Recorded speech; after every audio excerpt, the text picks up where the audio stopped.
Hey guys, now we're going to continue talking about... Hey, stop! The name of this channel is just a clickbait. You know, you hardly talk about 90s gaming. Where is Gex, Awesome Possum, or Rocky Rodent, or even the Bobster? Oh come on! Isn't it Resident Evil 4 retro enough for you? That game is almost 20 years old. No sir. You know, it's not from the 90s. So, if you don't want to be called a liar, you need to do something about it. You know. We need more 90s. Because you're the 90s doggo, man. The 90s doggo, not the 20s. The 90s. The Elvis Presley, the Hakuna Matata.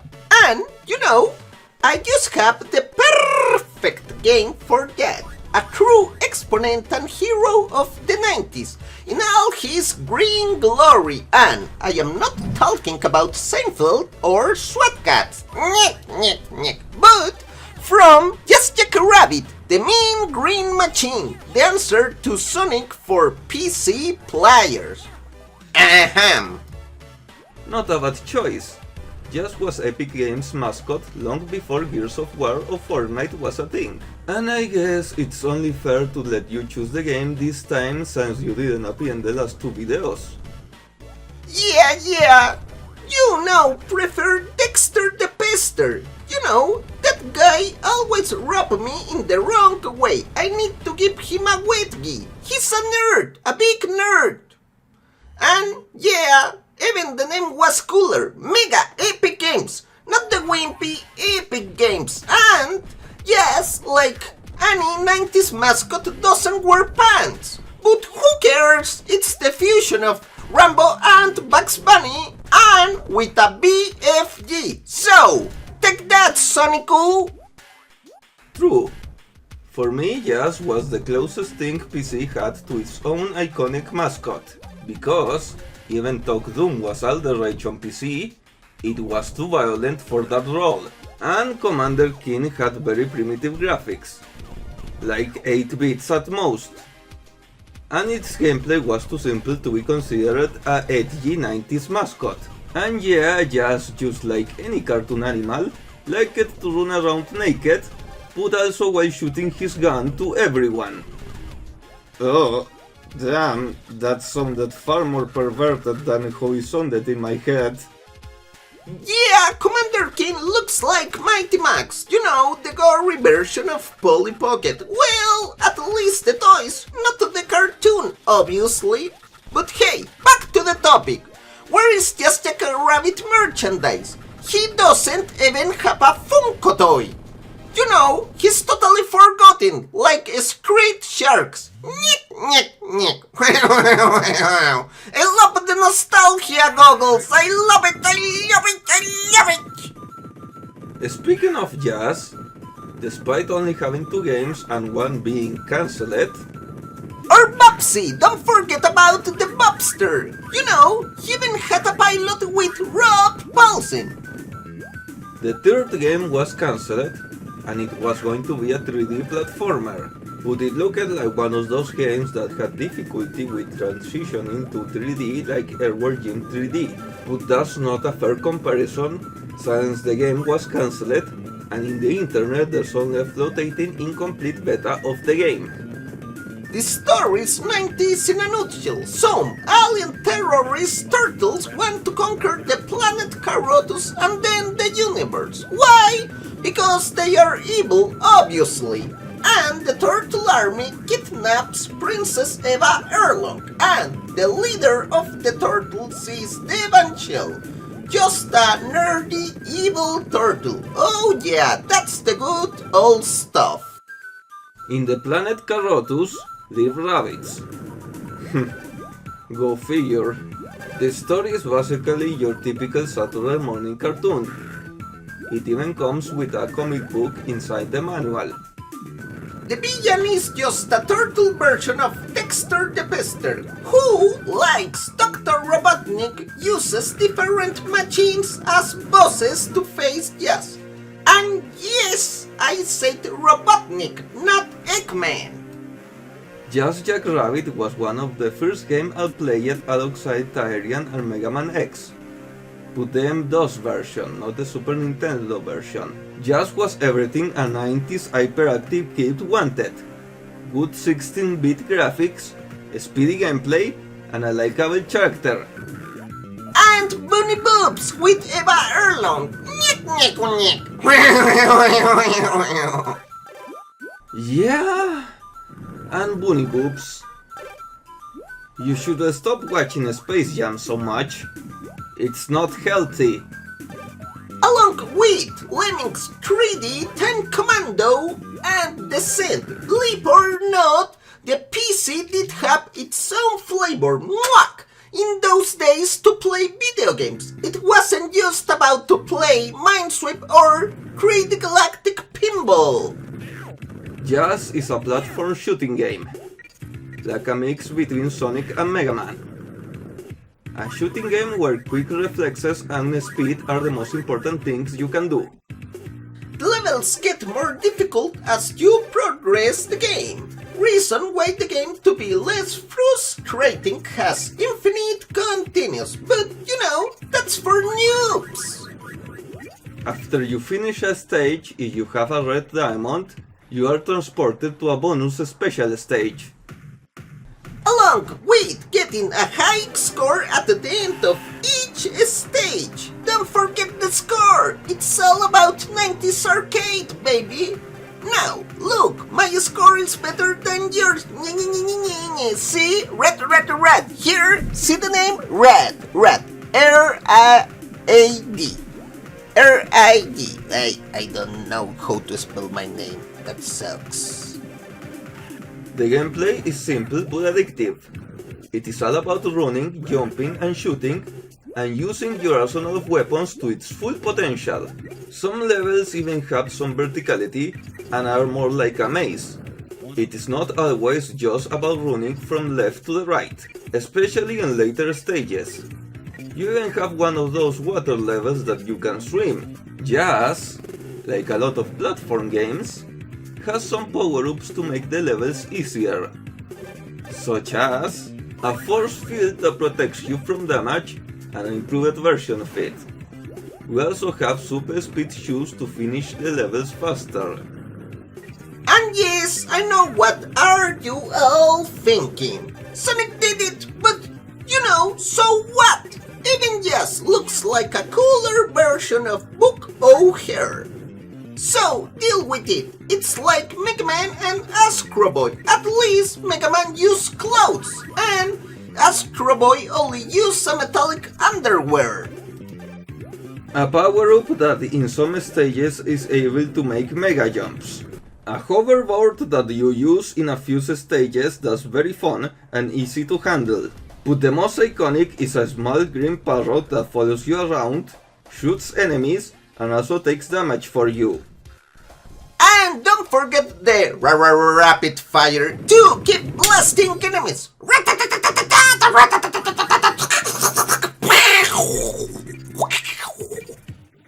But we must mention the bonus stages with a semi-3D effect that looked so innovative for the time. These levels are very reminiscent of some bonus stages from Sonic 2 or that obscure task game for the Super Nintendo. While they haven't aged as well in gameplay, they were very visually impressive at the time. These stages are about getting some diamonds before the time runs out, and if you do, you win an extra life. Well, at least the music is cool and sounds like a training feed music of the 90s, groovy as hell. When this game first came out, it included the first 3 episodes, and I had them on my PC. At the time, the graphics were amazing, and since I was a little pup, I had the shareware version. For the ignorant millennial Fortnite eating Cheetos, now Professor Duckbird will teach you what the shareware version is. Shareware was a mechanism used by PC games to promote their products. For example, Doom included the entire first chapter for free, and if you wanted the others, you had to call a number and pay for it. So, they invented the DLC. I knew it. It's something that smells bad, and it's not my farts after cheese Doritos. Not exactly, since they gave you a good part of the game for free. In the case of Jazz, they gave you the first 2 chapters of the 6 main ones in a floppy disk. In other words, half of the entire game was for free, though there were other shareware versions like the Holiday Hair. This was the most famous out of all of them. But we are not here to talk about the shareware version, but, you know, the full game, the big banana split, the honka monka, plus the extra episodes. Just Jackrabbit is a game with a lot of content if you're a fan of 2D platformers. For example, the game is divided into planets, and each planet has 2 acts, and each episode has 3 planets. In other words, the pure main game is 36 levels long. Hey, but that not counting the extra episodes, you know, with them giving over 50 levels, and that's bigger than my cable subscription. So, the game is bigger than Sonic 1 and 2 together in content. Eat that, Blue Blur! And, yes, love interest reminds me of Lola Bunny fused with Princess Toadstool. Yes, I say Toadstool, so it's a double plus.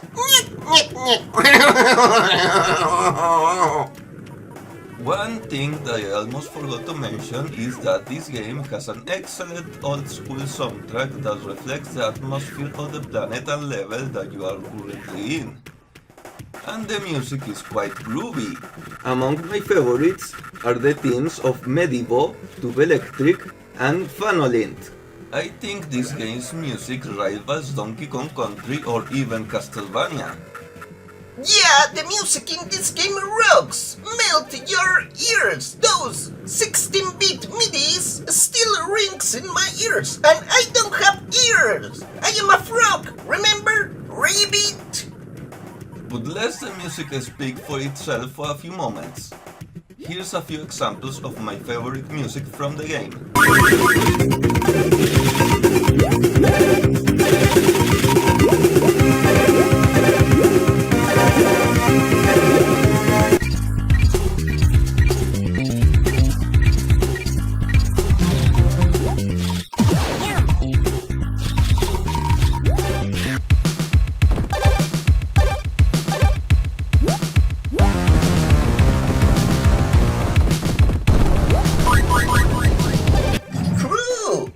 The music says do. So, what's more 90s than that? Totally tubular, dude. What? That can't be true. Wait, let's play the Orbitus music for a moment.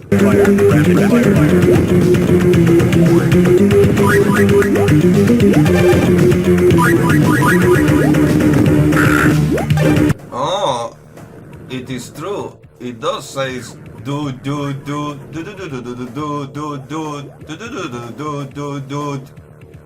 The music of this game is so iconic that many people have done really cool remixes of it. They are almost like how I think a modern jazz remake should sound like. Here's a few of them.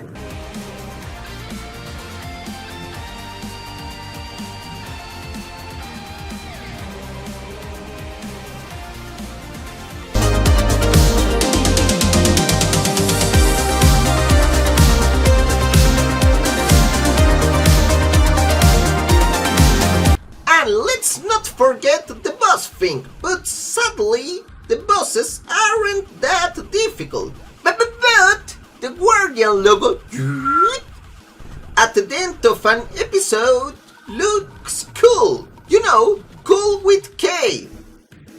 Though the bosses were visually impressive at the time, since they had big sprites and there were bullet sponges, the problem is that they always repeated the same pattern. They remind me of the Super Mario Bros. 2 bosses, like Birdo and Mouser. Always back and forth, back and forth, back and forth. And my favorite boss is the tank, since it has several attacks and its sprite is so big that it makes it look intimidating. And, you know, it's the last time it is a direct boss battle in the game with the Banshee. The rest of the bosses after episode 3 are a giant owl and even a just malevolent clone as the final boss. My favorite level in the entire game is of course Diamondus. This is the first level of the game and it is the most iconic. Yeah, we could consider it the Green Hill Zone of the Jazz universe, since it returns even in this sequel. Here one learns the different moves and power-ups. Though Diamondus is not that difficult, it is still enjoyable and a good tutorial level. Not with the stupid explanations or expositions like in most modern games. Just have fun playing it. In addition, this level is mostly focused on speed, while other later levels are not only about fast reflexes, but more about Mega Man-styled platforms. But also another one of my favorite levels is Tube Electric. This is another great level, and it is in the first episode. Visually it looks a lot like the chemical plant from Sonic 2, but the most remarkable thing about this level is the speeds and the tubes. And those electric enemy sparks with crack addict eyes. They follow you around like Boo in the Super Mario games. And don't forget the kick-ass music and lasers! The next level is Medivo, and this one is more about platforming than a speed, since you have to balance on moving platforms and there are constant spikes, but at least they don't kill Jazz in one hit, unlike the Blue Bomber. Also there are enemies that are flying swords that are hard to dodge. In general, Chapter 1 has the best levels in the game. But I will say that out of the 6 chapters, the best are in the first 3, which is ironic since at the time there were 3 levels that were in the shareware version. But in general the game doesn't have bad levels, just of varying quality. The next one is Phanolith. This is probably the level with the best graphics in the entire game. It also comes with amazing music, and it's also very fun. Yeah, the color palette is well used in this level! Orange Neon Fanta is the 90s creepy all over again! Funky Monkey! The next one is Chrysalis. This is the hardest level in the game, and it comes just before the final world. But for me at least this is the true final world because of its high difficulty. The music is excellent, and it really feels like it is the last line of defense for the Turtle Army against Jazz. My turn! Exoticus! This is the first level of episode A. This planet is just simple jump, run and shoot enemies, but when the game is just about that is when it shines the most. It's just like a harder version of Diamondos, and I just love it! Mwah! I just love it! So, all levels are about running and shooting bad guys to make them cry like an anime fan during prom night! Ugh! Stop it with that stupid old joke! It never was funny! You mean funny! You know, like Duke Funny!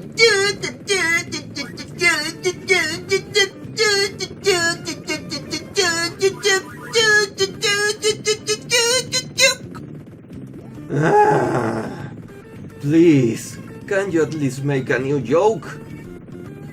Hey! Why are you changing the topic? This is all about the green Bugs Bunny with Vietnam PSD. Okay then. Anyways, I think this game has aged fine. Although the game is not perfect by any means, since you are very fast and you can crash into obstacles, but it is not as horrible as in other games like Boopsy where that happens quite often. And the game is very generous with carrots that are your health, since you don't resist just one hit. Instead you have 5 points of damage on easy, 4 on normal, and 3 on hard and very hard. Easy is for wimps, hard is for machos like myself, the macho nacho man. Yes, look that buff Jazz in extreme mode. I recommend playing the game on normal, since hard and extreme only put more life on the enemies, and while on normal the enemies die quickly, and the focus is on the speed, while on hard the enemies resist a lot more hits, so they take longer to kill, and make the game much slower paced. I always felt that normal is the correct way to play this game, to stop as little as possible, unless absolutely necessary, and move forward destroying your enemies with different weapons, like John Matrix of Commando.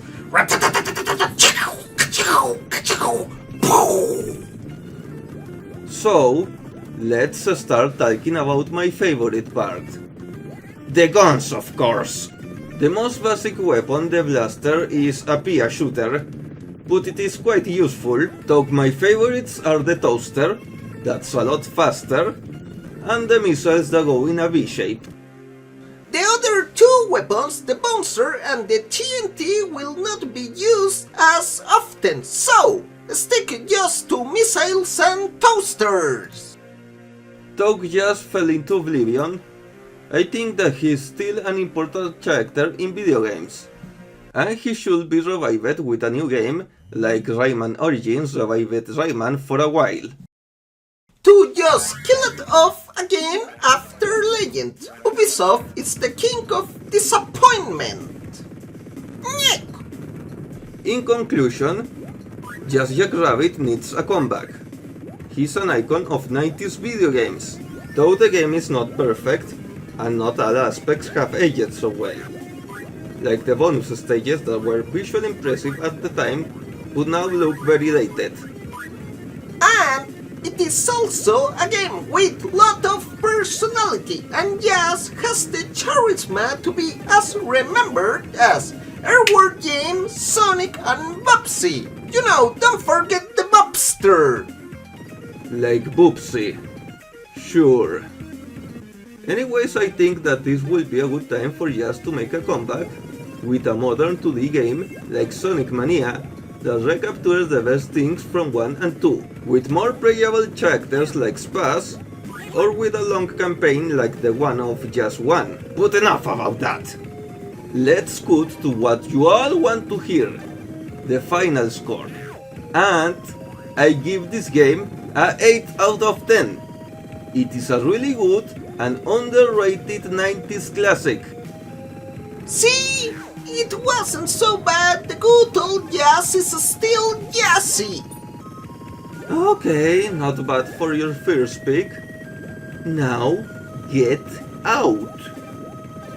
But I am the leading man in this episode. I am like Mario, and you are now the Luigi this time. Still my house, my rules. And I say the show is over. Jeez, what a cranky conk. Well, but I am taking the Doritos with me. Nyek, nyek, nyek. Hey, you can't steal my Doritos again! Stop! Well, I suppose I deserve that for letting him take over this review. But at least we made a tribute to one of the forgotten heroes of 90s gaming. So anyways, that's all for today. See you later, guys!